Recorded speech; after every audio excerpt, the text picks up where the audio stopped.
ilaha illallah wahdahu la syarika lah wa asyhadu anna Muhammadan abduhu wa rasuluhu la nabiyya ba'da. Amma ba'du. Barangkali saya sebagai MC tidak akan berpanjang lebar. Pada malam hari ini, alhamdulillah, di tengah-tengah kita telah hadir Bapak Kiai Haji Abdullah Agim Nastiar, atau yang kita kenal dengan Agim, ya, untuk memberikan tausiah kajian tauhid kepada kita semua. Oleh karena itu, tidak akan berlama-lama, kepada beliau Al-Mukarram Bapak Kiai Haji Abdullah Agim Nastiar dipersilakan.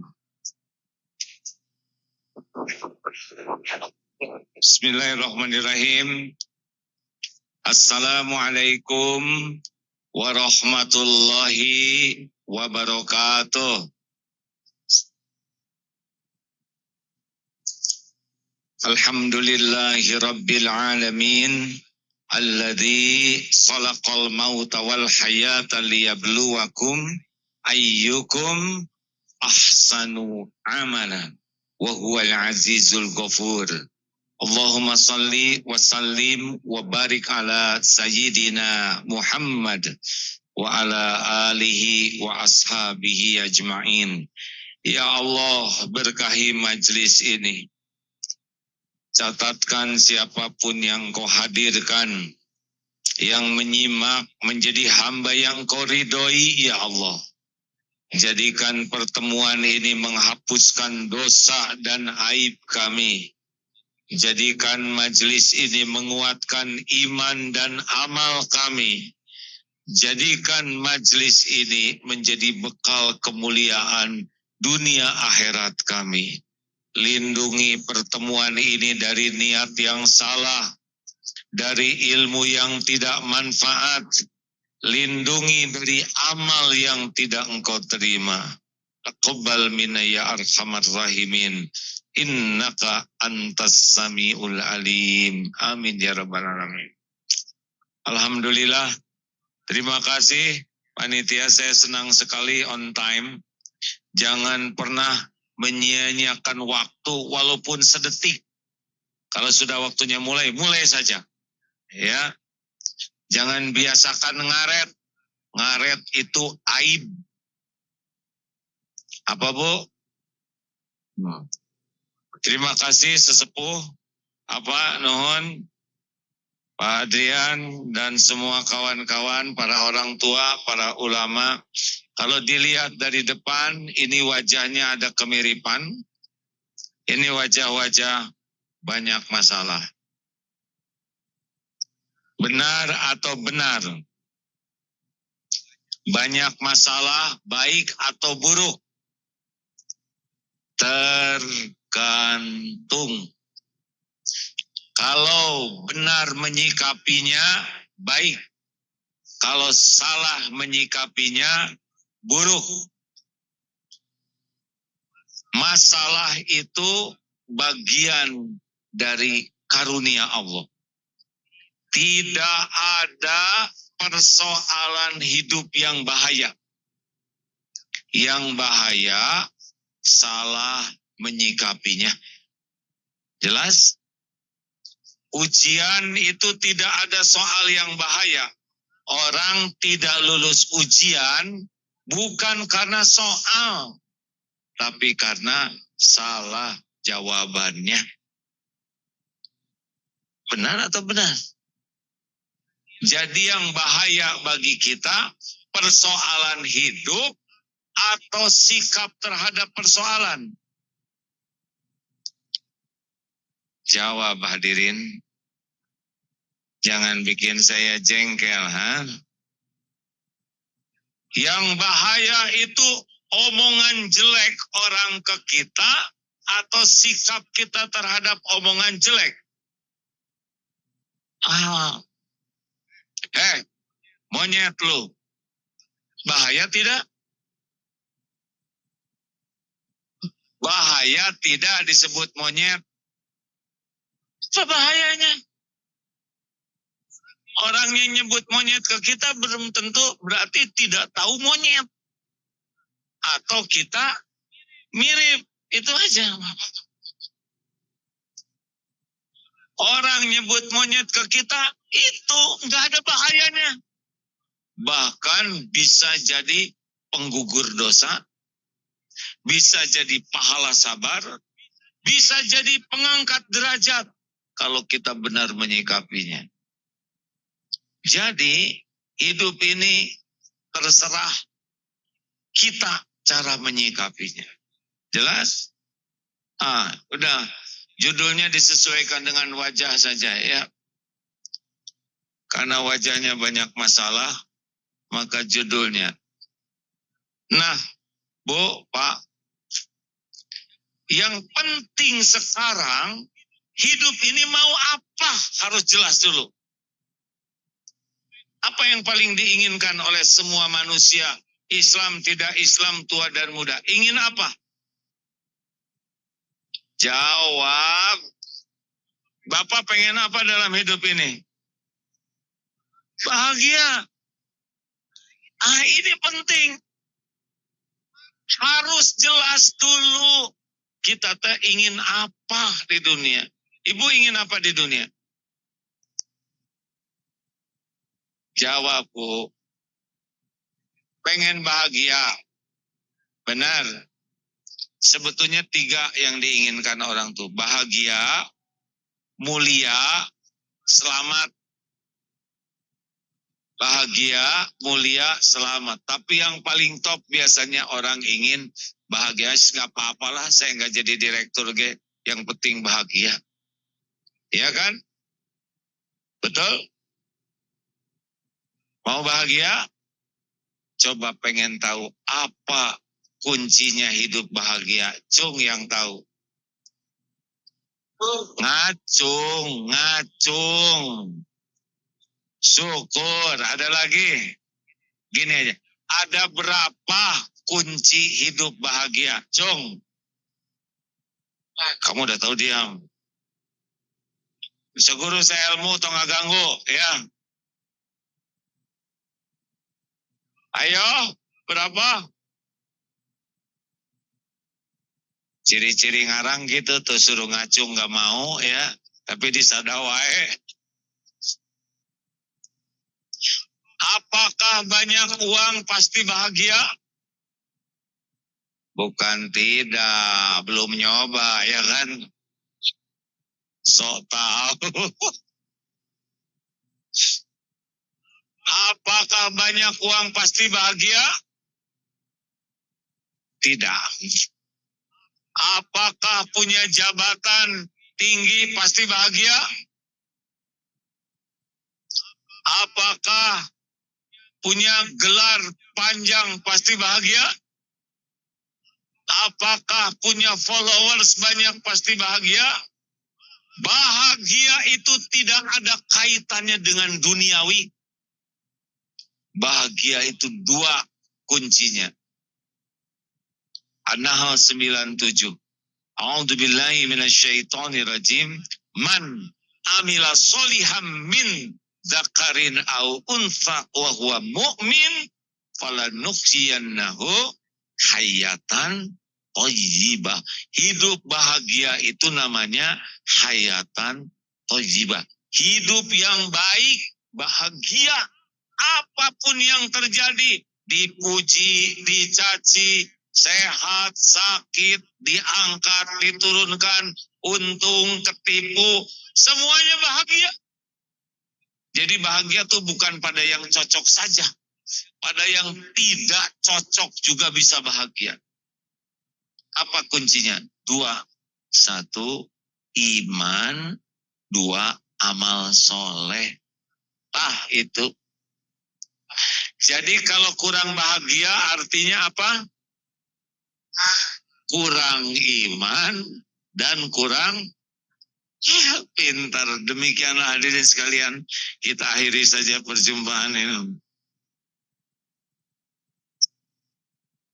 Iya, cuma 2 kunci bahagia menurut Allah pencipta kita. Hayatan thayyibah itu iman, amal soleh. Makin kuat iman kita, enteng hidup ini. Lihat saudara kita di Gaza, ya, dibombardir habis-habisan. diserbu habis-habisan. Kata orang-orang yang meneliti, kami tidak menemukan manusia-manusia mengagumkan dari anak kecil sampai tua. Apa yang menyebabkan mereka begitu kuat? Iman. Sehingga sekarang di dunia ini tren orang-orang yang mengamati perang Palestina, satu, jadi pusat perhatian dunia, ini Hamas udah menang nih. Dua, jadi tahu kejahatan, kebiadaban, kekejaman orang Yahudi, orang Israel maksudnya, kan ada tiga. Ada Yahudi, ada Israel, ada Zionis. Nah yang tidak baik itu Zionis Israelnya. Orang jadi tahu betapa kejinya mereka itu. Jahat, sedunia tahu. Dan yang ketiga, orang jadi kagum kepada orang-orang di Gaza ini. Mereka begitu ancur-ancuran. Tidak pernah menyalahkan Tuhannya. Tidak pernah, ya Tuhan, kenapa kok kami gak ada di sana? Rumah hancur, nanti ada lagi rezekinya. Anak meninggal, dia jadi ahli sorga. Semuanya seakan-akan menjadi kebaikan, walaupun berat sekali ujiannya. Dan orang-orang lihat di hasil survei itu di internet, ternyata banyak sekarang orang yang penasaran, ingin belajar Islam, penasaran, ingin baca Quran, dan sudah ada yang berbondong-bondong akhirnya dapat hidayah berkah melihat orang yang kuat iman. Kalau orang yang kurang iman, cirinya ada berapa? 3. Sudah tahu belum? 1, selalu cemas dengan yang belum terjadi. Kejadiannya belum, penderitaannya dari sekarang. Seperti yang mau pensiun 3 tahun lagi, stresnya dari sekarang. Ya, setelah dipikir. Padahal, siapa tahu bulan depan meninggal. Sama, kayak mau pilpres. Banyak yang stres dari sekarang. Pilpresnya tahun depan, stresnya sekarang. Padahal siapa tahu bulan Januari meninggal. Ciri khas, cemas. Bukan tidak boleh, mikir yang akan datang boleh. Memperhitungkan boleh. Tapi bukan stres. Karena yang akan datang itu belum ada. Dan belum tentu akan ada. Yang kedua cirinya, kalau kita kurang iman, kecewa, sedih, sakit hati dengan yang sudah terjadi. Jadi yang lalu-lalu tuh dipikirin, diungkit-ungkit, disebut-sebut, akibatnya menderita dengan yang sudah terjadi. Suami saya dulunya ngaco waktu SMA. Aduh, pada sekarang sudah aki-aki, ngobrolin zaman SMA. Nanaonan. Sakit hati saya. Gimana Bu? Tetangga etata ya. 5 tahun yang lalu. 5 tahun yang lalu. Banyak orang yang merusak hari ini gara-gara masa lalu. Padahal yang lalu sudah berlalu. Nggak bisa diapa-apain. Yang ketiga, cirinya adalah tiap hari itu kebagian capek. Dan gulek masalah tuh. Capek hati, capek pikiran, capek badan. Jadi nggak ada bahagianya. Makin lama makin tua. Segala karasa. Udah itu maut. Aduh rugi. Halo? Mau bahagia tidak? Nah, terus ada yang nanya. Tadi cirinya 3 ya. Stres dengan yang belum terjadi. Sedih, sakit hati, kecewa dengan yang sudah terjadi. Dan yang sekarang tiap hari itu dapat capeknya aja. Capek, jengkel, kehul, sedih, capek. Udah gitu penyakitan lah. Atas itu maut. Selesai menderita.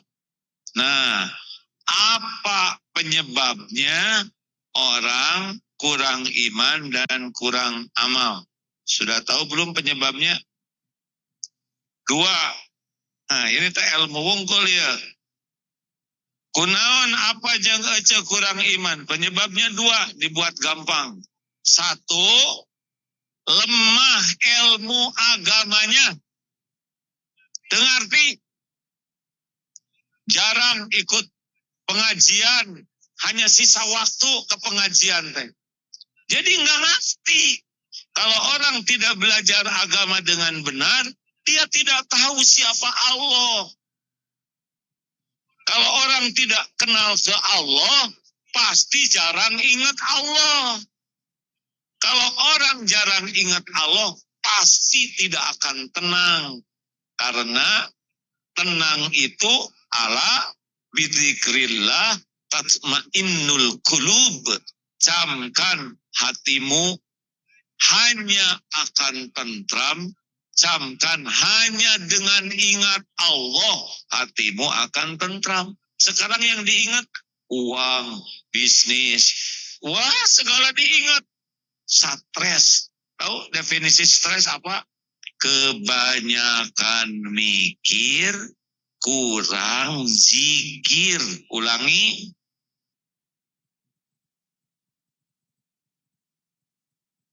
Sekali lagi. Jadi ibu teh lieur teh kenapa, Bu? Pintar. Jadi harusnya bagaimana? Banyak mikir, zikir, kurang mikir. Saur saha. Tongarang, Bu. Harusnya tiap mikir jadi zikir. Tenang. Kita nggak mungkin nggak mikir. Karena otak ini diperintahkannya juga mikir. Afala tatafakkarun. Tapi kemana larinya pikiran? Kalau tidak lari ke Allah, atas liwe. Tahu liwe? Lieur wae. GTA, galau tiada akhir. Sengsel, sengsara selama-lamanya. Ngarang we kumaha abdi. Jadi maaf ya, yang jarang belajar agama dengan sungguh-sungguh dan ikhlas, pasti nggak ngerti, ngarang, capek, udah bodoh, ngarang, liur. Ya. Yang kedua, penyebabnya orang berjatuhan karena tadi lemah ilmu. Yang kedua, lemah jiwanya. Kalah eleh oleh marah, kalah oleh syahwat, kalah oleh cinta dunia, pokoknya kalah jiwanya. Lihat berita-berita di media. Rata-rata orang-orang lemah tuh yang ditangkap itu. Ada cerita ya, kisah. Saya tidak nyebut orang ya, kisah Sampo ya. Begitu hebat karirnya, hancur.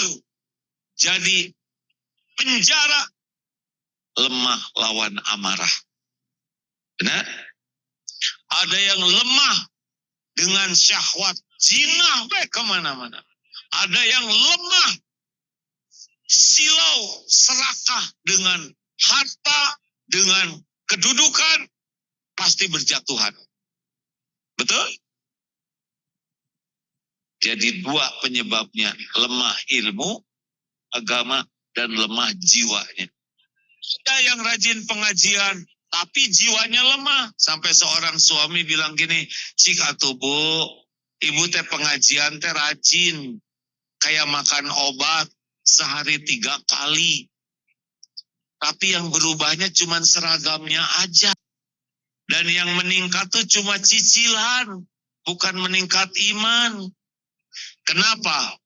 Karena senang nyari ilmu.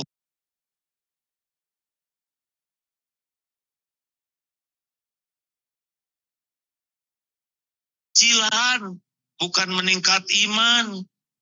Kenapa? Karena senang nyari ilmu tapi tidak senang mengamalkannya.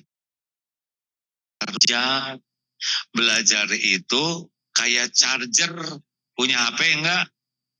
Kalau enggak dicas gimana? Oh, low bat.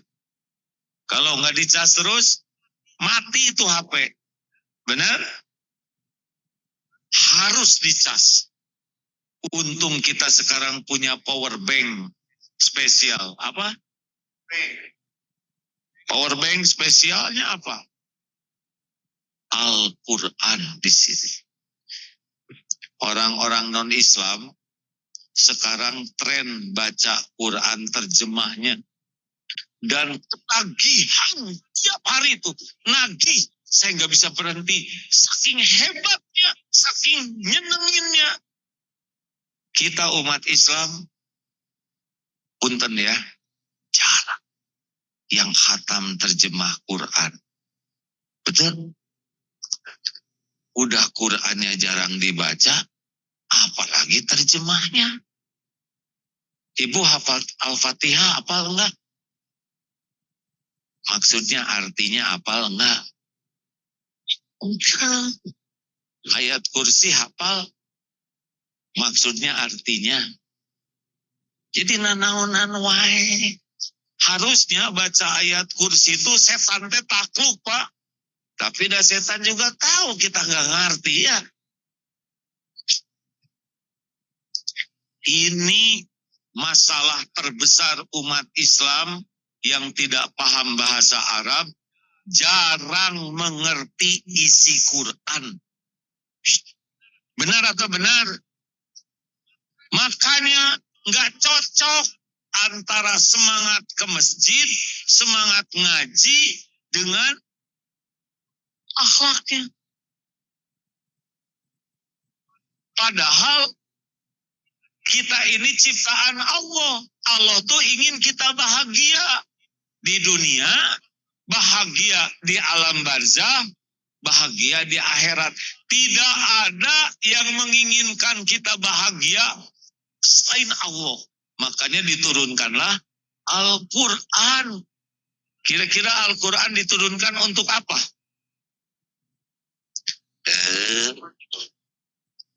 Untuk apa, Kasep? Untuk dibaca? Untuk dihafalkan? Bukan. Al-Quran itu untuk dipraktekkan. Karena hidup bahagia itu ada petunjuknya di Quran. Syaratnya ngerti. Walaupun kita khataman terus, bagus. Tapi kalau khataman tidak ngerti, dapat pahala. Tapi kalau khataman dan ngerti, selain pahala dapat hidayah. Coba saya mau nanya, yang paling sukses dalam pandangan Allah yang seperti apa?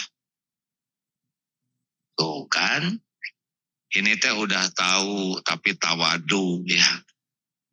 Loh kok ngomong gitu? Kan di Al-Quran suruh berbaik sangka. Katanya kan harus baik sangka di Al-Hujurat. Jadi kenapa ini diam? Oh udah tahu tapi rendah hati. Enak kan? Daripada barodo pisan itu jolim. Tidak boleh di Al-Quran mengejek, mencela, panggil memanggil gelaran buruk, tidak boleh. Jadi kalau ngamalkan Al-Hujurat 11-12 sudah aman. Yang paling mulia di antara manusia dalam Al-Quran disebutkan inna akramakum indallahi atqakum. Yang paling sukses, yang paling mulia, yang paling hebat di antara manusia, di antaramu di sisi Allah adalah yang paling takwa. Jadi kalau dunia ini cuma casing, tahu casing? Naon, apa casing? Bungkus harta, gelar, pangkat, jabatan, kedudukan, popularitas, penampilan, followers, semua itu cuma casing, bungkus sebagai ujian. Dibagikan ke siapa saja. Orang kaya, penjahat ada yang kaya tidak? Ada yang ada tidak? Ada lebih kaya daripada kita. Gangster, penjahat, yakuza. Kalau Allah mau kasih aja kekayaan. Nggak ada harganya bagi Allah. Kaya bukan tanda sukses. Kaya tanda beratnya cobaan. Jadi gimana nih? Mending kaya, mending miskin? Tetap mending kaya.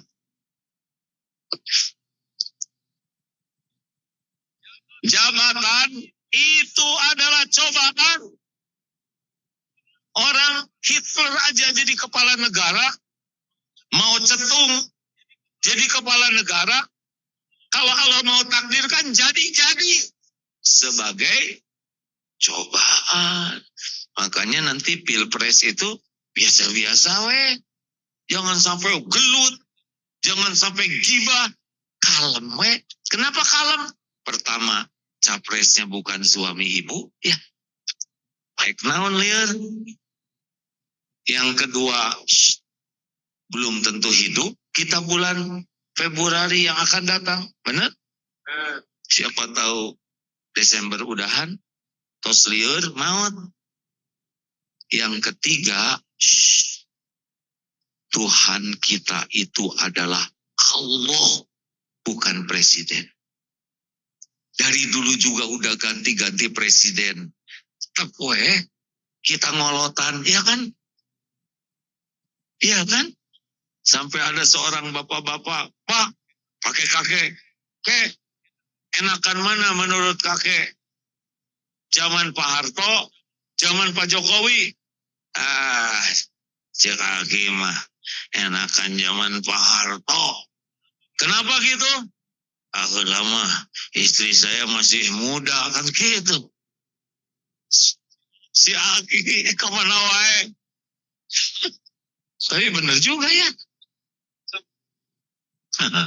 Udah, saya emang gak bicara masalah politik. Tapi jangan stres. Benar? Yang menjamin kita mah bukan presiden. Allah. Makanya jangan kagum kepada dunia itu biasa weh. Seperti karnaval. Tahu karnaval anak-anak waktu 17 Agustusan? Lucu kan? Anak-anak TK, betul tidak? Ada yang ratu-ratuan, ada yang kiai-kiaian, ada yang jenderal-jeneralan. Iya, lihat nggak? Kita kan lucu resep sama. Di dunia ini karnaval aja. Yang paling mulia adalah yang paling takwa. Pertanyaannya, yang takwa itu yang bagaimana? Yang takwa itu adalah orang seperti orang yang berjalan di sekitar duri, paku, onak. Banyak duri, banyak paku. Nah, orang takwa tuh jalan di sekitar itu. Bagaimana jadinya? Bagaimana? Hati-hati. Ngomong hati-hati. Berbuat hati-hati. Nulis hati-hati. Kenapa? Takut nginjek duri. Duri itu apa? Duri itu yang diharamkan, dilarang Allah. Itu duri. Jadi kita milih nih. Nah, yang tidak ada durinya, itu adalah yang diperintahkan Allah. Jadi orang takwa itu adalah orang yang tahu ilmunya sehingga bisa milih. Dan bahagia itu ada pada amal soleh. Jadi kalau ada yang itu matara sholat tapi benghar, pasti tidak bahagia.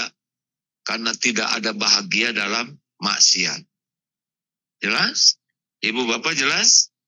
Berikut ini saya akan beritahukan sedikit saja bocoran tentang orang takwa. Apa sih untungnya kalau kita bertakwa? Yang jelas kalau kita bertakwa bahagia. Bahagia karena orang bertakwa itu orang yang punya iman. Alladzina yu'minuna bil ghaibi wa yuqimuna shalah wa mimma razaqnahum yunfiqun. Orang bertakwa itu orang yakin ke Allah, mendirikan sholat dan menafkahkan sebagian rezekinya. Ini pertamanya ya. Bu, Pak, pokoknya sekarang mah ayana naon cepat ingat Allah, sering ingat Allah, yakin ke Allah. Ini cepat, sering, yakin. Itu udah membantu. Ibu cemburu ke suami, jangan kelamaan mikirin suami. Karena makin lama makin enak, Bu. Salah satu sumber ketidakbahagiaan ibu teh suami ibu. Betul tidak? Betul, kenapa? Salah ibu. Karena ibu kebanyakan ingat suami. Salah, Bu. Suami, maaf ya Pak ya, maaf ya. Suami model ini mah model-model yang gak bisa diharapkan. Serius. Boro-boro ngebahagiain istrinya. Ngebahagiain diri sendiri aja susah, bener. Aku aki-aki. Ingat suami, langsung ingat Allah. Itu yang bikin tenang. Kenapa? Karena yang bisa membulak-balik hati suami hanya ibu pengen dicintai, disayang suami tidak? Pengen tidak? Pengen disayang suami? Pengen dicintai suami? Gimana caranya? Cicing, dengerin. Gimana caranya? Ayo sebutin. Ini teh pada punya suami enggak? Ya sebutin atau kumaha. Genit, enggak ngepek. Centil yang utah. Sebutkan aja. Gimana caranya supaya suami ibu kasang serem ke ibu? Gimana caranya? Apa? Tuh kan gak yakin ya kan? Pantas liur. Mau tahu caranya, Bu? Ibu jadi ahli takwa. Kalau ibu dicintai Allah, Allah yang ngebulak-balik hati suami. Ibu mau centil sakar kebek, enggak ngepek. Serius. Karena ibu ingin kelihatan awet muda, sibuk pakai seragam SMA. Dulu ibu pakai seragam SMA lucu. Sekarang dipakai lagi, lebih lucu. Ibu tidak bisa ngebulak-balik hati suami. Ibu jadi wanita yang salehah, rajin ibadah, akhlaknya baik, tidak menuhankan suami. Hanya Allah yang bisa ngebulak-balik hati suami. Jangan terlalu cerewet sama suami. Karena itu tidak ngepek. Lebih baik banyak doa. Lebih mantap. Suami pergi keluar kota. Papa di mana? Tolong dong video call. Oh, patroli yang mending kene sholat 2 rakaat. Ya Allah, titip suami saya. Suami saya adalah ciptaanmu. Suami saya adalah milikmu dalam genggamanmu. Tidak bisa lepas dari kekuasaanmu. Tolong jaga suami saya. Jaga pandangannya. Jaga hatinya. Hanya Engkau ya Allah. Nah ini orang takwa nih. Yakin hanya Allah yang menguasai. Mungkin tadinya suaminya mau ke diskotik, kalah kablus ke masjid jadi itikaf. Jadi gini nih. Oh, tidak susah bagi Allah. Jangan-jangan ada yang sekarang ke sini juga tadinya mau ke diskotik ya. Doa itu bisa merubah takdir. Hanya orang yang yakin ke Allah yang lebih banyak doa daripada banyak bicara. Jelas, Bu? Ibu, pokoknya laporin suami ibu ke Allah. Apapun. Itu ciri orang. Ibu sedih, lapor ke Allah. Ya Allah, lapor. Bapak juga, Pak. Kalau ini terlalu berharap ke suami, kalau ini terlalu takut nih wajahnya. Kenapa ketawanya menjiwai, ha? Masih ingat dulu ceramah saya tentang saya di sini belum? Ingat tidak? Belum ya.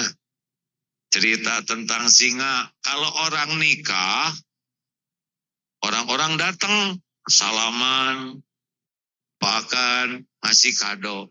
Tapi kalau singa menikah, binatang lain tidak boleh datang. Tiba-tiba kucing datang. Pernikahan singa. Aduh, singa ngambek. Pas mau dihabek, kata kucing, singa, jangan dulu marah. Saya harus ngomong sesuatu. Wah, terus kucing berbisik. Singa langsung pucat. Apa kata kucing? Singa, jangan sombong kamu ya. Saya ini dulunya singa, tapi sudah nikah jadi kucing. Makanya singa pucat. Jelas, Meng? Jelas, Meng? Ke kantor bisa pakai loreng TNI, pulang loreng kucing. Maaf ya, bukan ngelelewet tentara. Saya anak tentara. Jadi sudah lihat tentara mengeong. Nah, Bapak, kalau ada masalah dengan istri, jangan galak. Jangan marah-marah. Enggak cocok. Yang ngebulak balik hati istri bukan omongan suami, tapi Allah yang ngebulak balik hati. Jadi kalau istri ngomong aja, doa. Tinggal berkelakuan jadi suami yang disukai Allah, Allah yang ngebulak balik istri. Dan Bapak mau nasihat apa sama istri? Istri udah tahu modal Bapak. Kalian harus jadi istri yang bertakwa kepada Tuhan yang Maha Esa. Garing. Enggak mempan, Pak. Istri teh udah tahu modal Bapak. Enggak cocok antara perkataan dengan perbuatan. Ya kan? Benar atau benar? Obat. Laki. Jangan banyak bicara. Menikahnya banyak istighfar. Ini penting. Andalkan Allah dalam segala hal.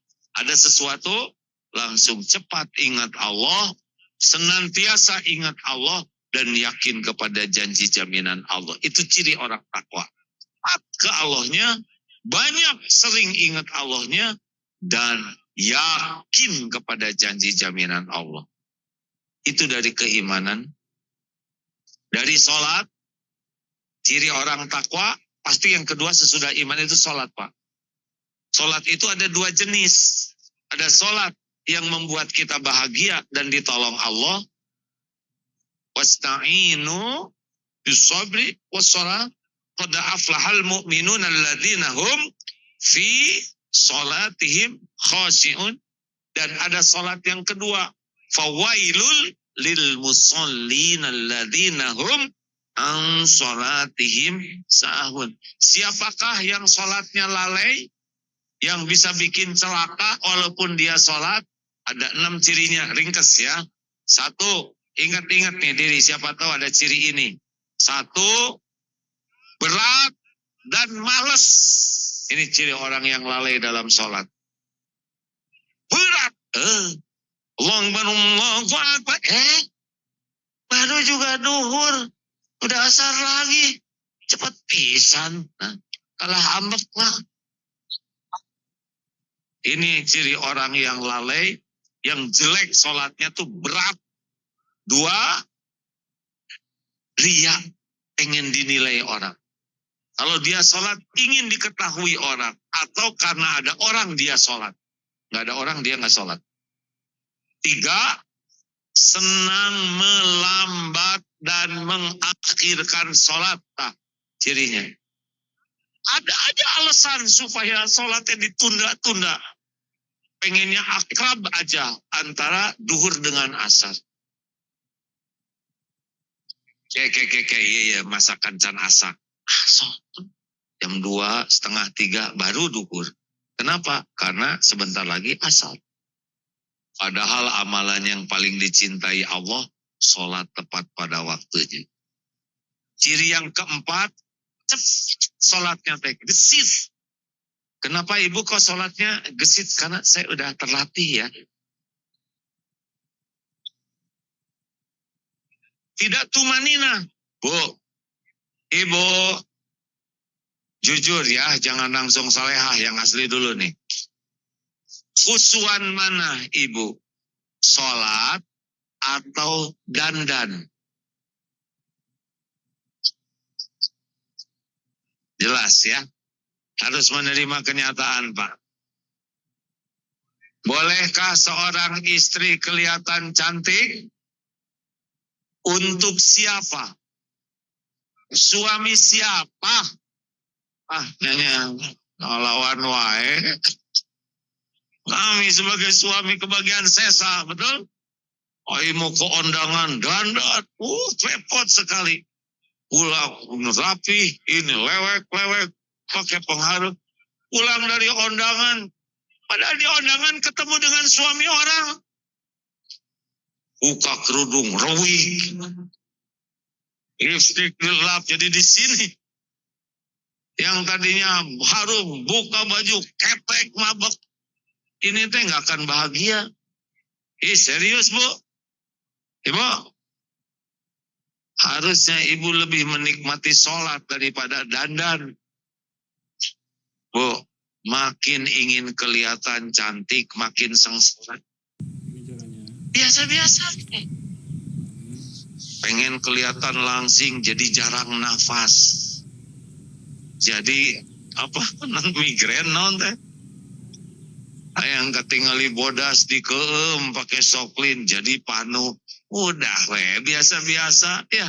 Iblis. Yang keempat, jadi ada anak pengakuan diri bahwa itu kita. Itu orang. Laka kita mau jadi, duduk kita mau jadi. Ulisan kalau duduk kita ya.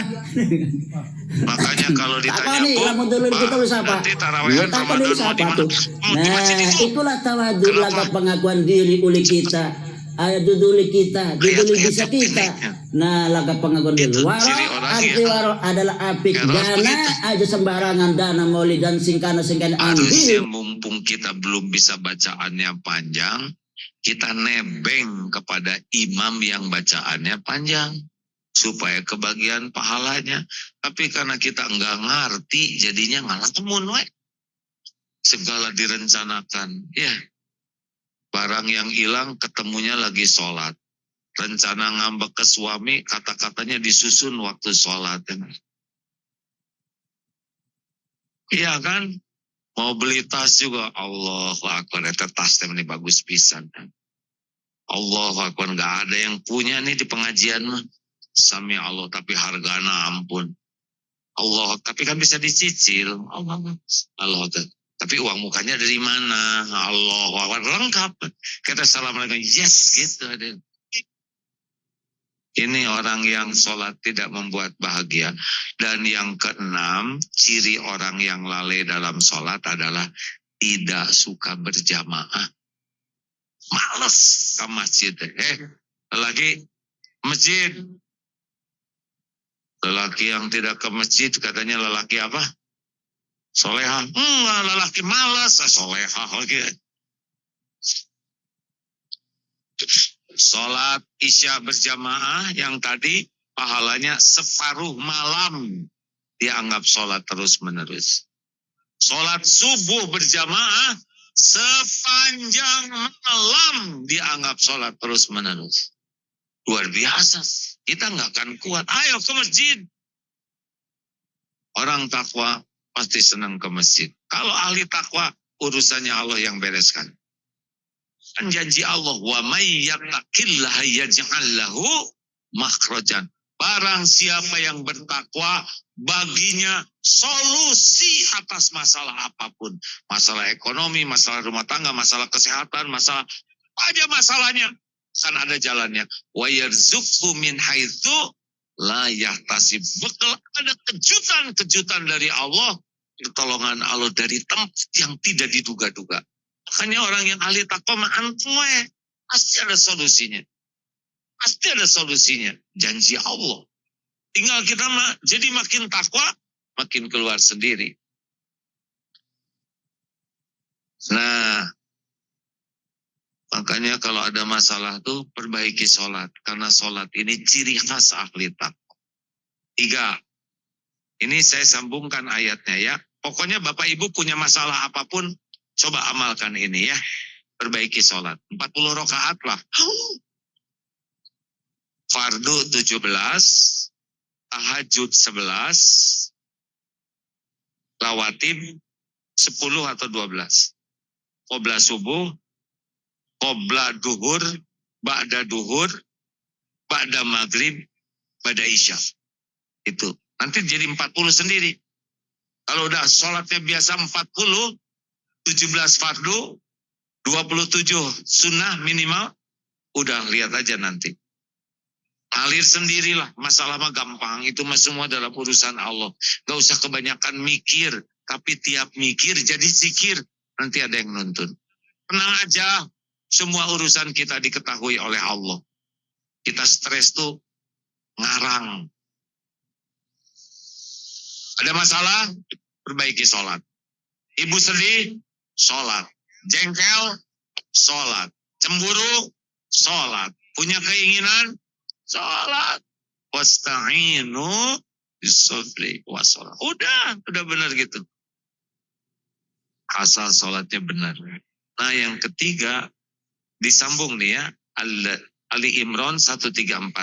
Ciri ahli sorga, ciri orang yang takwa.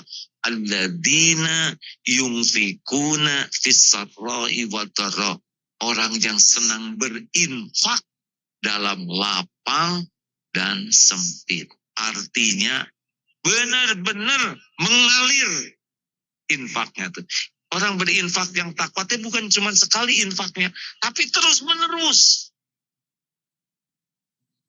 Karena itu yang mensucikan. Bu, Pak, bahagia mana? Banyak tabungan atau banyak sedekah? Banyak tabungan teh stres, Bu, takut berkurang. Kalau punya tabungan, jangan keseringan dilihat. Sebab isinya cuma segitu-gitunya. Sedekah yang bisa bikin bahagia. Demi Allah, bahagia itu milik Allah. Dan Allah janji diberikan kepada orang yang senang berinfak. Dalam lapang dan sempit. Makanya kalau lagi banyak masalah, ambil tabungan, simakan orang. Benar-benar. Pernah ada seorang suami mengadakan bukan survei nanti. Ya, pengadakan sesuatu lah ya. Mengadakan ya istrinya dikasih uang. Bu, ini buat ibu 5 juta. Alhamdulillah, jazakallah Pak. Ini 5 juta lagi, habiskan untuk sedekah. Kalau nanti udah habis, Bapak kasih lagi. Oh ya? Apa yang terjadi? Traktir, kemudian masih orang-orang kalau belanja-belanja, misalkan Starling, tahu Starling? Starbucks keliling yang naik motor 3.000-an itu ya, dibayar 50.000, yuk, gembira. Ke toilet umum yang biasa 2.000, kasih 100.000, ibu ngapain aja di toilet?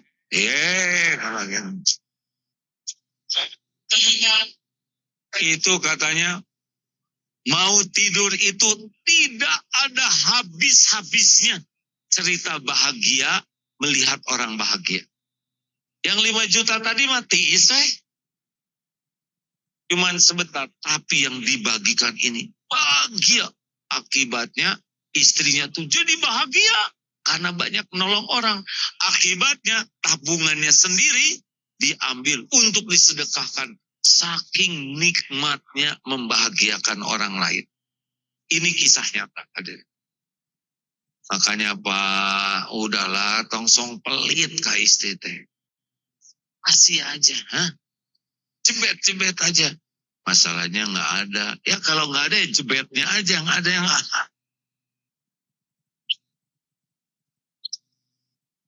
Kalau Bapak nggak punya uang, senyuman buat istri. Nah, ada mana emang gitu aja.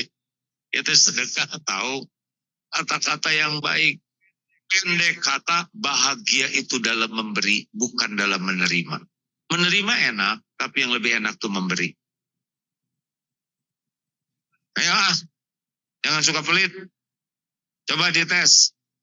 Kalau punya uang 2 lembar 120.000, mana yang dimasukin ke kotak infak? Jujur. 20. Ternyata 3 lembar. Bukan 120, 125. Yang mana yang dimasukin? 5.000. Ya Allah, keselip. Ternyata 4 lembar. 127.000. Yang pasar kopet melek. Ayo Pak, mau jadi ahli takwa, dapat uang, potong 5%. Dapat 1 juta, sedekah 50.000. Dah, gak usah banyak mikir. Dapat 5 juta, sedekah 5%, 250. Nggak usah rewel. Lihat, miskin tidak mungkin. Ma naqasat shadaqatun min mal. Tidak pernah berkurang harta dengan sedekah. Tidak akan. Tidak bisa miskin kalau sedekah. Naikin lagi 10%, potong. Dapat 1 juta, 100 masukin amplop, bagikan. Dapat 10 juta, 1 juta, 10%. Coba lihat. Jadi miskin? Enggak mungkin. Naik lagi, potong 20%. Dapat 10 juta, 2 juta. Naik lagi. Kenapa jadi tegang begini? Baru juga rencana. Kan saya lihat dari depan. 5%. Tong coba lah. 10%. Cicilan kumaha ya bayaran. Mikir ya mulai kelihatan ngulang. 20% udah mulai kian. Tadinya mau saya naikin 40. Tapi bisa setruk pulang dari sana. Kita mah apa baru rencana aja pelit. Ada yang nyeletuk. Emang kalau bagaimana? Saya nih Pak, misal lagi ceramah begini, tiba-tiba datang dari pintu itu. Ya Pak, boleh nggak saya ke sana? Oh iya silakan. Makasih ya atas doanya, atas nasihatnya. Alhamdulillah, usaha saya jadi maju dan besar sekali lebihannya. Punten tolong terima ya ini. Tiba-tiba naruh tas di sini Pak. Agak gede tasnya tuh. Lu, terserah uang ini mau diapain. Pokoknya yang penting saya ingin ngasih hadiah. Lu aja di sini.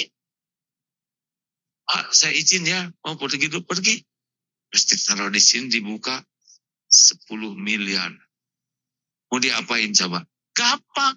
Bagi 2, 5 miliar untuk ibu-ibu. 5 miliar untuk bapak-bapak, beres. Namanya juga ngelamun ya lah. Masa ngelamun aja pelit? Kan? Kita mengelamun juga pelit Pak.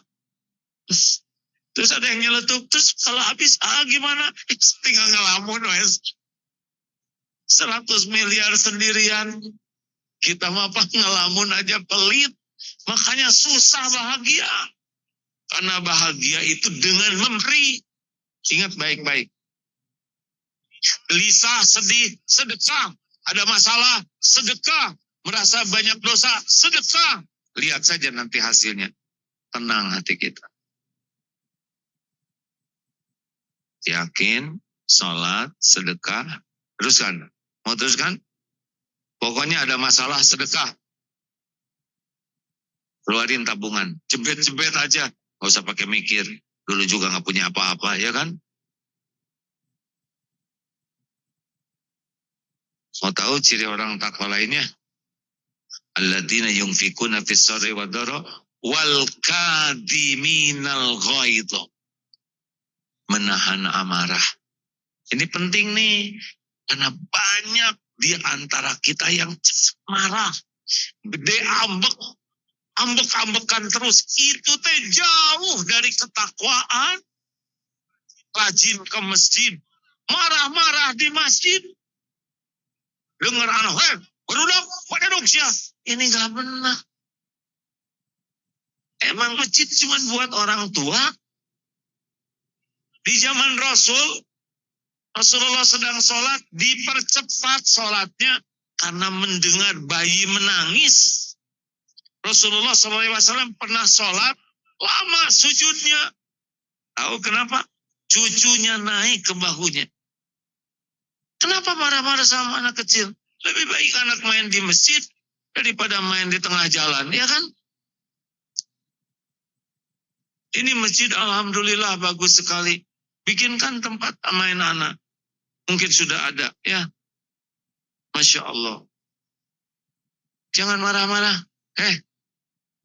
Nggak keren sama sekali. Ibu, gede ambek. Sudah tua, gede ambek. Nanti dianggap nenek sihir oleh cucu, ya kan? Jelek. Pemarah itu menjauhkan dari pertolongan Allah. Salah besar. Kalau kita tidak bercita-cita jadi orang yang bisa mengendalikan amarah. Pemarah itu orang lemah. Karena orang yang kuat itu alladzi yamliku nafsahu indal ghadab. Manusia perkasa itu yang bisa mengendalikan amarah. Para pemarah itu wajahnya aja jadi jelek. Yang cakep aja jadi jelek. Sudah. Apalagi yang jelek. Ini jangan. Udah dibilangin jangan ngomong jelek-jelek. Gak ada bahagianya. Marah tuh gak ada bahagianya. Dan dia tidak akan disukai oleh orang yang dimarahnya. Betul? Jangan Pak. Bu. Ibu. Nah sesudah itu pasangannya wal'afina anin nas. Tolong bapak-bapak dengar ya. Udah habis belum waktunya nih? Biasa aja jawabnya Bu. Gak usah pakai marah gitu kan. Baru aja dibilangin. Udah habis belum. Biasa. Belum. Kan bisa gitu. Orang takwa ini bahaya. Bu. Ibu yang baik. Kalau ibu melakukan kesalahan. Pastilah ada salahnya. Maunya dimarah oleh suami, atau dicuekin, atau dinasehati dengan lemah lembut. Jawab. Yang jelas Bu, ini para lelaki dengar. Jawab. Catat Pak. Mau dimarah tidak? Mau dicuekin tidak? Maunya apa? Dinasehati kasar mau tidak? Catat lelaki. Tidak mau dimarah. Dinasehatinya di depan anak-anak dan orang lain atau secara pribadi. Catat. Jangan suka nasehatin istri di depan anak-anak. Betul Bu? Nasehatnya panjang lebar atau simple? Catat. Simple. Makin simple makin bagus Bu. Makin simple makin bagus. Boleh bertele-tele jangan? Jangan bertele-tele. Mau diungkit-ungkit yang lalu Bu? Jadi fokus aja yang ini ya. Jangan suka ngungkit-ngungkit gitu. Catat. Jangan suka ngungkit-ngungkit. Gimana sih Bu rasanya kalau diungkit-ungkit? Sakit, tahu? Jelas lelaki. Gitu ya Bu ya. Udah gitu, udah nasihat ringkas, tidak diungkit-ungkit, ibu mau dimaafkan oleh suami? Dimaafkannya sesudah minta maaf atau sebelum minta maaf? Catat. Gak usah nunggu istri minta maaf, langsung kita maafkan. Gitu maunya Bu? Udah gitu, udah dimaafkan, mau nggak ibu dikasih uang dan hadiah oleh suami? Catat. Luar biasa orang Kuningan ini hadirin. Dengerin. Bu, udah gitu suami ibu seperti itu keren tidak Bu?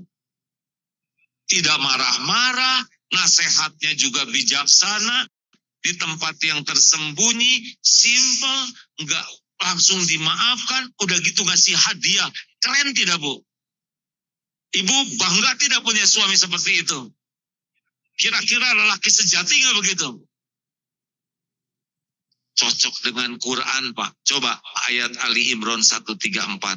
Menahan amarah, wal kadhiminal ghaidha, wal afina 'anil nas, memaafkan, wallahu yuhibbul muhsinin, dan Allah mencintai orang yang berbuat kebaikan. Jangan marah, maafkan, berbuat baik. Itu ciri ahli surga. Itu permintaan ibu benar-benar bisa membuat Bapak jadi ahli surga. Luar biasa. Pertanyaan terakhir boleh Bu? Kalau ibu sama suami gitu enggak?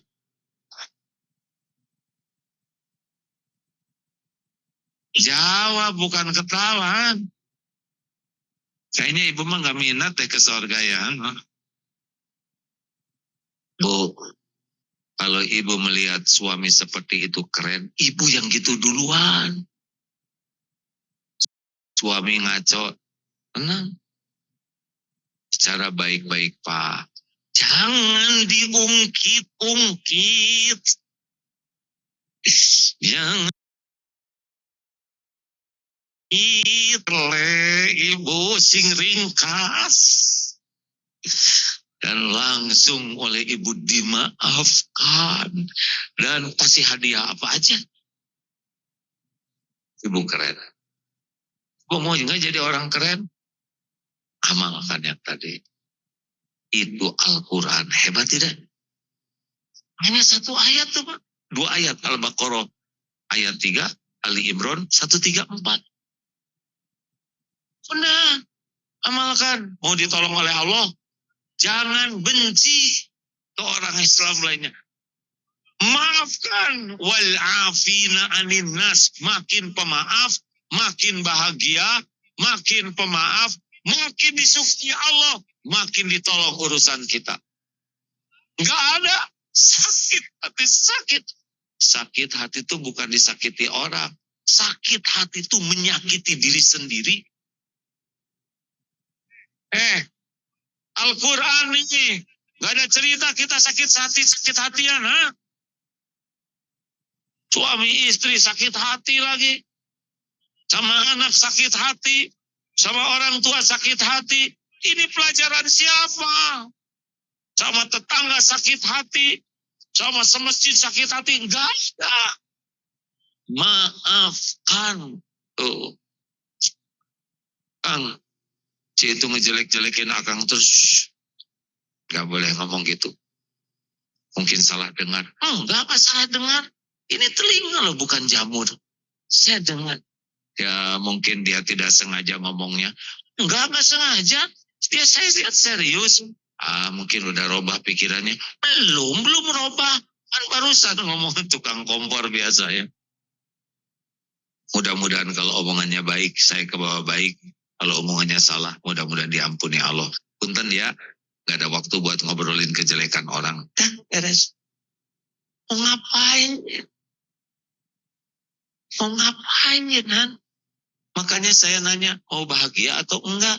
Kalau mau bahagia, jangan ngotorin hati sendiri. Dia pinjam uang sama saya. Udah gitu, kalau saya tagih, dia lebih gas daripada saya. Ya udah tuh, tagihnya pakai WA, ya kan? Tapi dia nggak mau bayar, ya udah tuh, ada sedikit ini halal, beres daripada pusing mikirin yang nggak ada. Betul tidak? Benar? Lah, tapi tetangga itu saya sakit hati. Emang ngomong apa? Saya disebut si banyak omong, itu bukan menghina. Itu kan fakta. Ibu bersyukur loh hanya disebut si banyak omong. Berarti tetangga nggak tahu ibu banyak utang, banyak cicilan, banyak dosa, banyak aib, banyak ketombe, banyak bekas koreng, banyak rotombehan. Ada apa-apanya omongan orang sama kita mah dibanding kehinaan kita yang asli. Betul? Mau bahagia?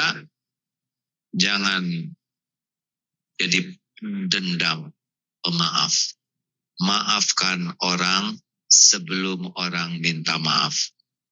Tuh, ahli takwa. Ini satu ayat tuh hadirin udah bisa merubah hidup kita, benar? Pantas orang-orang non-Islam yang baca Quran tuh merasa bahagia sekali. Saya jadi tahu apa yang harus saya lakukan. Ini kunci bahagia tuh pemaaf. Dan selanjutnya, wallahu yuhibbul muhsinin. Dan Allah mencintai orang yang berbuat kebaikan. Udah. Yang ngomong jelek, ya ngapain kita pikirin omongan dia? Mau tahu rahasianya supaya nggak sakit hati? Kalau mau. Kalau tidak harus jelas nih. Udah malam hadirin. Mau tahu rahasianya supaya nggak sakit hati? Kan saya udah nyobain. Dipuji rame-rame udah. Dicaci maki rame-rame udah. Yang nyacinya juga sebagian hadir, ya kan? Tenang aja Bu, udah dimaafkan. Ada yang dari Surabaya datang ke pesantren. Ya Bu, saya dari Surabaya loh. Oh ya, ada yang bisa saya bantu? Saya meminta maaf. Loh, baru juga ketemu.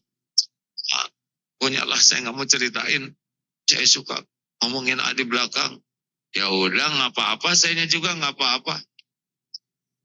Iya.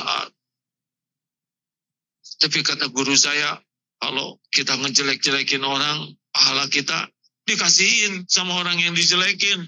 Nah, saya jauh-jauh ke sini, tolonglah balikin pahala saya gitu. Gimana ngebalikinnya ya? Nih, supaya kalau ada orang yang menghina, ngomongin jelek ke kita, supaya nggak sakit hati, ini rumusnya. Siapa yang menciptakan kita? Siapa yang menghidupkan kita? Siapa yang ngasih rezeki kepada kita? Siapa yang menutupi dosa dan aib kita? Siapa yang ngasih pahala? Siapa yang bisa memberikan bahagia? Siapa yang bisa memberikan husnul khotimah? Siapa yang punya sorga? Siapa yang bisa memasukkan kita ke sorga? Kalau semua karunianya Allah yang punya dan Allah yang ngasih, mau ngapain kita capek-capek mikirin orang yang nyebelin? Siapa dia? Gak ada apa-apanya. Sampai jeding, jebleh, menghina, enggak ngepet, men. Takdir tuh Allah yang punya. Ngapain sakit hati? Ngapain nyiksa diri? Ngapain ngebuang-buang kehidupan kebahagiaan kita dengan sakit hati? Enggak ada tuntunannya dalam Islam untuk menjadi orang pendendam. Wal'afina anin nas. Enak? Wallahu yuhibbul muhsinin. Berbuat baik. Nah, bahagia itu hanya dapat kebaikan yang ikhlas. Jadi disebut amal soleh itu dua kuncinya. Niatnya ikhlas, caranya benar. Kalau berbuat baik pasti bahagia tidak? Jawab. Kalau berbuat baik pasti bahagia tidak? Kita dengar ya. Apakah benar berbuat baik pasti bahagia? Ibu masak buat suami, surprise, kejutan. Pa, saya siapin makanan spesial pagi ini. Lihat, ini masakan kesukaan papa. Kita sarapan sama-sama. Terus suaminya bengong. Aduh, ibu nggak bilang-bilang. Namanya juga surprise, bisa bilang-bilang. Emang kenapa, Pak? Karena nggak tahu ibu masak, Papa udah ada rencana makan sama teman sepedahan. Jujur, Bu. Ibu udah masak yang terbaik, suami ternyata mau makan sama teman sepedahan. Jujur, jangan langsung soleha, yang asli dulu ya. Gimana perasaan ibu? Sakit hati, kecewa, apalagi? Jengkel, kesel, marah. Tuh, berbuat baik hasilnya kayak gitu ya. Kesel, jengkel, marah, kecewa. Ternyata tidak semua berbuat baik bisa bikin bahagia. Karena tidak marah, kecewa, bahagia. Karena tidak ada kuncinya. Kuncinya adalah ikhlas. Jadi ibu masakin, aduh Bu, Papa ada janji, gimana ya? Apa? Papa ada janji? Iya Bu. Ingat, dalam Islam janji adalah hutang, wajib untuk memenuhinya. Berangkat sayang, makanlah sama teman-teman, nggak apa-apa. Tapi ibu udah masak, Pak. Ibu masak, niatnya amal soleh. Semua sudah dicatat oleh Allah. Hanya belum takdirnya kita makan sama-sama. Insya Allah ditambah pahala sahabat. Berangkat sayang, selamat menikmati dengan jangan ragukan perasaan istri. So sweet, betul tidak? Benar? Keren tidak? Padahal ngarang cerita itu. Ngarang aja pesonanya luar biasa. Dengerin Bu, cerita ngarang aja pesonanya luar biasa. Apalagi kalau ibu jadi orang ikhlas, ibu bakal mempesona. Iya, kalau kita jadi orang ikhlas, Masya Allah beda auranya tuh. Makanya tidak cukup kita senang berbuat baik, tapi harus dengan niat ikhlas lillahi ta'ala. Baru keluar keindahannya.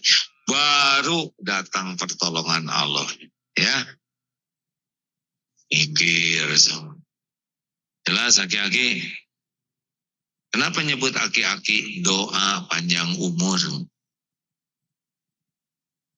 Ayo mau ngapain hidup ini mah cuma sebentar kok. Sebentar lagi juga mati. Udahan hidup ini cuman mampir. Yang meninggal bukan cuma di Palestina, di Kuningan juga pada meninggal, benar? Ini kalau saya lihat bakal maut nih semuanya nih. Bawa apa? Bawa apa? Aib. Meninggal bawa ayam berapa ekor ke kuburan.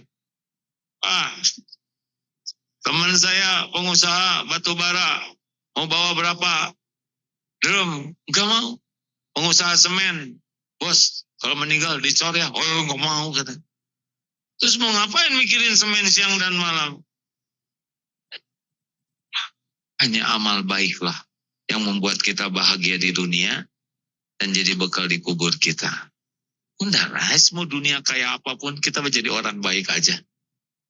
Tapi dia ngomong jelek, kita aja yang ngomong baik. Tapi saya senyum, dia nggak senyum. Bibir kita yang mana? Ini kan, ngapain mikirin bibir orang?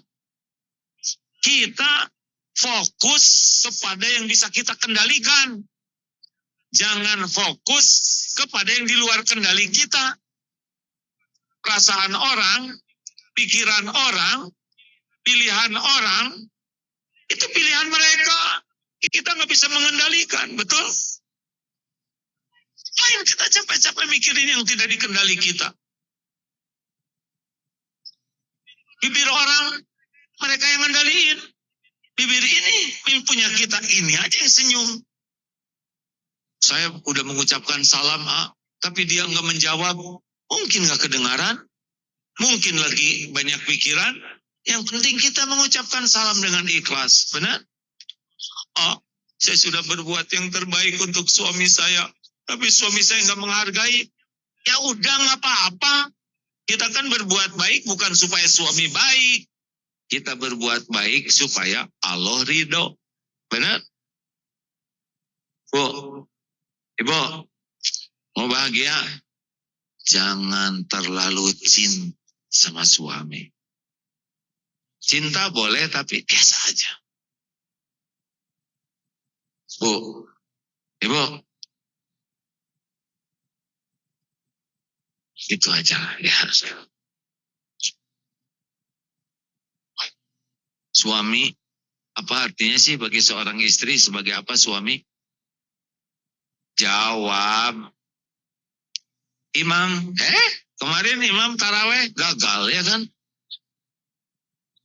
Ina atau ina muter kecampur dengan al-ikhlas. Jadi imam apa? Bu, Ibu, mau bahagia? Suami ibu sebagai apa? Apa? Pelindung? Ibu digigit nyamuk, lu kata, beli sana obat nyamuk sendiri. Boro-boro melindungi. Bu, mau bahagia? Suami ibu itu ladang amal bagi ibu. Baikan suami, ibu syukuri, ibu dapat pahala. Kekurangan dan kesalahan suami, ibu sabar. Dan ibu bantu memperbaikinya. Ibu dapat pahala. Kamu nanti pahalanya sampai dikubur, sampai di akhirat nanti. Ladang amal. Sama ya Pak ya, sing sabar ya. Kalau ada kakek-kakek umur 70, seger, awet muda, sehat. Ditanya, kek ini sehat sekali, awet muda, padahal umur udah 70. Apa rahasianya kek? Rahasianya saya satu saja. Apa kek? Saya tidak mau berdebat, tidak mau berbantah-bantahan. Itu aja. Oh iya? Jadi kakek dengan tidak berdebat, kemudian jadi makin sehat, makin bahagia, dan jadi awet muda. Menurut saya, mungkin hanya itu kek. Saya setuju dengan pendapat saudara. Itu kata si kakek. Udah dibilangin gak mau berdebat ya kan. Dia ngomong ya saya setuju, beres. Iya kan? Bapak juga gitu. Kalau kata istri, Pak, rajin ke masjid dong. Malu jadi lelaki, masjid dekat, gak pernah ke masjid. Tiap langkah tuh ngangkat derajat. Ayo dong Pak, sambil ngajiknya diperbaiki. Masa makin tua ngajinya gak benar? Saya setuju dengan pendapat ibu. Beres. Daripada papa tuh capek loh. Diam. Setuju aja. Ibu juga, kalau dinasehatin, Bu, ayo dong, jangan cuma datang ke pengajian, harus berbekas dalam kelakuan. Saya setuju dengan pendapat lo, beres. Pak, beliin tas baru dong. Setuju, Bu. Antar ya Pak ke tokonya. Siap, udah gak usah berbantah-bantahan. Sok ibu milih. Pak tunggu di luar aja ya, suka kagok kalau ada apa-apa. Iya bagus, sok ibu milih. Ibu masuk, apa doa. Ya Allah, tolong ya. Engkau tahu uang segini-gininya, tapi saya tidak mau berbantah-bantah. Tolong. Keluar dari toko. Gimana Bu? Gak ada yang bagus? Halo ya. Mendingan ngandelin Allah daripada bertengkar, benar? Enggak ada bertengkar-tengkaran. Ngapain bertengkar? Gak ada kerjaan. Beda pendapat pasti ada. Kalau suami lagi, istri lagi bete, kita aja diam. Ya, dengerin ya lelaki. Lelaki, jangan kebanyakan ngomong. Itu dunia wanita. Biar mereka aja. Kita bagian dengar. Ya. Jawab dong, Pak. Emang kita diam pasti disuruh ngomong, ya kan? Diam, Pak. Kalau lelaki kebanyakan ngomong, nggak ada wibawa. Celembeng. Istri ngomong, ditimpalin lagi. Istri ngomong. Jangan. Diam aja dengerin. Kita akan berwibawa. Kita akan disukai Allah. Dan sehebat apapun omongan kita, pasti kalah. Iya kan? Aku diam. Dunia kita bukan dunia celembeng. Bukan dunia rewel, bawel. Tahan perkataannya. Bukan sekarang, nanti. Sudah, segitu aja. Ayo Bapak Ibu yang baik, hidup ini pasti banyak masalah, banyak ujian. Cuma satu pintu utamanya, takwa. Solusi itu bukan karena pintar, solusi itu bukan karena berpengalaman, solusi itu bukan karena banyak jaringan, enggak. Solusi itu yang terbaik kalau kita bertakwa. Sing yakin ke Allah, perbaiki sholatnya, perbanyak sedekah, infak, tentu sesudah zakat, karena kalau infak banyak, zakat tidak dibayar, seperti pakai dasi tapi nggak pakai celana. Lalu tahan amarah, ya, tahan sekuat tenaga. Ini bagian dari ketakwaan. Maafkan orang-orang, jangan memendam sakit hati, lalu terus berbuat kebaikan dimanapun. Dan bonusnya perbanyak istighfar, terutama di penghujung malam. Karena salah satu ciri ahli takwa, tidurnya sedikit, artinya tahajud, dan banyak minta ampun kepada Allah di penghujung malam. Nanti beres-beres aja kok, ya. Akan ada jalan keluarnya. Gak bisa. Kita menyolehkan anak tuh gak bisa. Allah yang kuasa. Kita nyariin jodoh, gak bisa. Allah yang punya segalanya. Jadilah ahli takwa. Allah lah yang akan menolong kita menjadi solusinya. Allahumma salli wa sallim wa barik ala Sayyidina Muhammad wa ala alihi wa ashabihi ajma'in. Alhamdulillahi Rabbil Alamin. Ya Allah, ya Hayyu, ya Qayyum. Allahumma inna nas'aluka bi annaka lakal hamd. La ilaha illa ant. Wahdaka la syarika lak, ya mannan badi'us samawati wal ard. Ya zal jalali wal ikram, ya Hayyu, ya Qayyum. Duhai Allah yang maha menatap, berkahilah pertemuan ini. Tiadalah pertemuan ini terjadi kecuali Engkau yang menghendaki. Jadikan majelis ini penuh dengan ampunan-Mu ya Allah. Ampuni ya Allah sebanyak apapun dosa dan maksiat yang kami perbuat. Ampuni ya Allah sekelam dan sehitam apapun masa lalu kami. Ampuni dosa yang tidak sengaja, dosa yang sengaja, dosa yang terang-terangan, dosa yang sembunyi-sembunyi kami lakukan. Ampuni maksiat yang berulang-ulang kami perbuat, padahal kami tahu itu dosa. Allahumma ja'alna minat tawabin, waj'alna minal mutatahirin, waj'alna min ibadika sholihin. Allahumma gfir lana wali walidina warhamhum kama rabbawna shighara. Ya Allah, ampuni segala perbuatan buruk kami kepada ibu bapak. Ampuni semua kedurhakaan kami. Buatlah hati orang tua kami bisa ridho dan memaafkan kami. Ampuni ya Allah, ibu bapak kami. Berkahi sisa usianya. Jadikan husnul khotimah. Lapangkan kuburnya ya Allah. Ringankan hisabnya. Jadikan ibu bapak kami jadi ahli surga. Ya Allah, Allahumma ighfir lil mu'minina wal mu'minat wal muslimina wal muslimat al ahya'i minhum wal amwat. Ya Allah, selamatkan keluarga kami.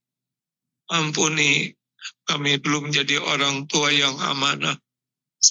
Ampuni semua sikap kami kepada pendamping hidup kami.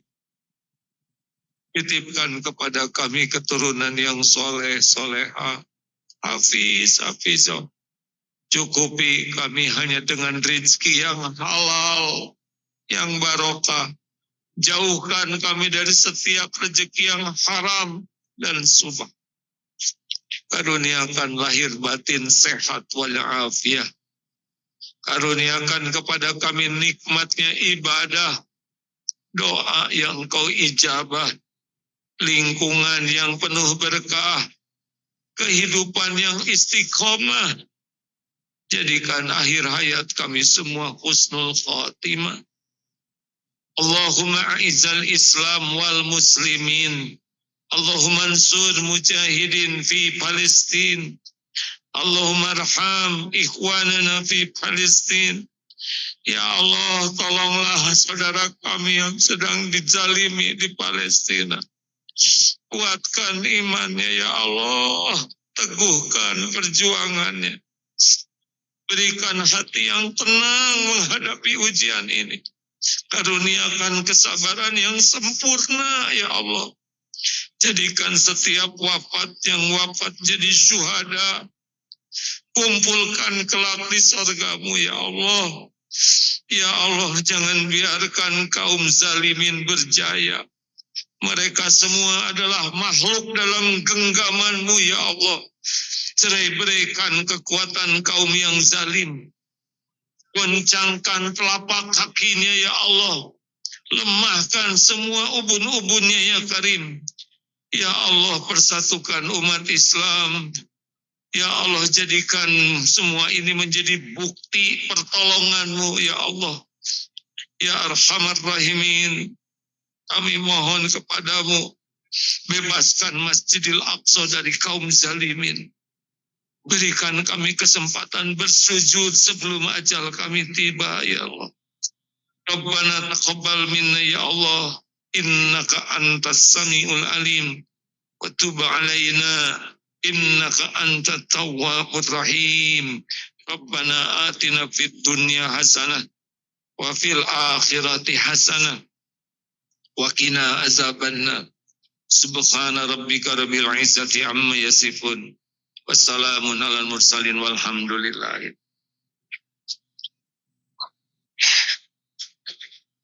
Alhamdulillah, lewat DT Peduli ini sudah terkumpul hampir 13 miliar rupiah untuk ke Palestina.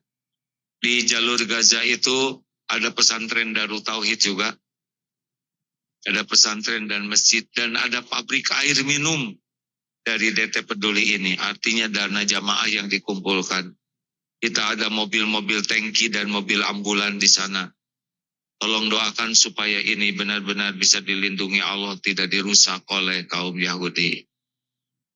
Dan Bapak Ibu sekalian, mohon doa besok jam 8 pagi ya akan ada peletakan batu pertama mulai pembangunan pesantren Darut Tauhid dan masjid di di Palutungan di atas sana. Mudah-mudahan namanya Eko Pesantren 3 ya, Darut Tauhid selalu berkaitan dengan lingkungan hidup. Mudah-mudahan jerih payah wakaf dari bapak-bapak di sini, juga bantuan dari Bapak Bupati untuk membantu pengurusannya. Nanti ada salah satu pesantren yang Allah buat di sini untuk kita semua. Insya Allah. Terima kasih. Subhanakallahumma bihamdik. Asyhadu alla ilaha illa anta astaghfiruka wa atubu ilaik. Assalamualaikum warahmatullahi wabarakatuh.